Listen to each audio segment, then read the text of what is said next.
Bangladesh airport, আমরা পুরা মাঠ, পুরা রাস্তা ফাঁকা ফাঁকা। আমরা নিজেরা আমরা ওয়াল নিয়ে আমরা কয়জন আছি, আমরা ওয়ানের মেনটেন্স টিম। দেখেন কোনো কিছু না, কোনো গাড়ি ঘোড়া নাই। হ্যাঁ, শুধু আমরা এই রোড, এই রাস্তা আমারও। আচ্ছা, আজকে কি জন্য রাস্তা এত ফাঁকা? এই যে কোনো গাড়ি নাই ফাঁকা কেন?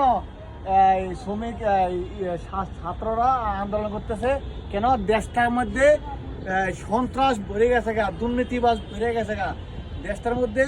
এই যে দেখেন 30 বছরে, 40 বছরে, 60 বছরে পোলা পায় না, পুরুষ 7 বছর 8 বছর বাচ্চার লগে নির্যাতন শিকার হইতেছে। ওরা খারাপ আচরণ করে নির্যাতন। দেশটার মধ্যে এতভাবে ধ্বংস হয়ে গেছে গা, দেশটার নির্যাতন শুরু হয়ে গেছে গা। এই যে মনে করেন দেশটা অতবত হওয়ার পর থেকে দেশটার ভিতরে খারাপ আচরণ রয়ে গেছে গা। আর এমন হইতেছে এখন দেখেন পুরা যত ধরনের বাচ্চা মেয়েগো আছে ওগো উপরে পোলাপাইন টার্গেট করে।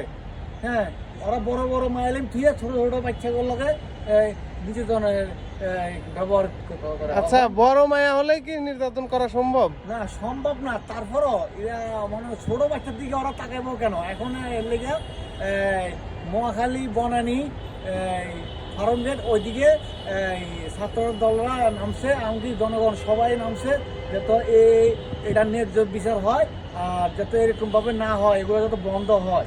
হ্যাঁ, কারণ এগুলো তো দেশের জন্য অনেক ক্ষতিজনক, এগুলা ক্ষতি দেওয়া যাবে না। ইনশাল্লাহ এই যে আমরাও চাইতেছি, এই যে আমরা এয়ারপোর্ট আসবো এদিকে, এই যে এটা হলো এয়ারপোর্ট 3 নাম্বার টার্মিনাল। হ্যাঁ, এটা রানিগঞ্জে। এখন আমরা ওই ইন্ডিয়ামের সামনে যাইতেছি, ওইখানে যে আমরা এখন যাই যদি দেখি কেডা কি আসবে কি অন্যায় করতেছে, আমরা এই আন্দোলনের মধ্যে আমরা উপস্থিত থাকবো। ঠিক আছে, ইনশাল্লাহ। তো আপনারাও থাকেন, জনগণ সবাই সবাই আমরা মা বোনেরা আমরা সবাই একসাথে কিন্তু এই নির্যাতনের ব্যাপারটা কঠিনভাবে আমরা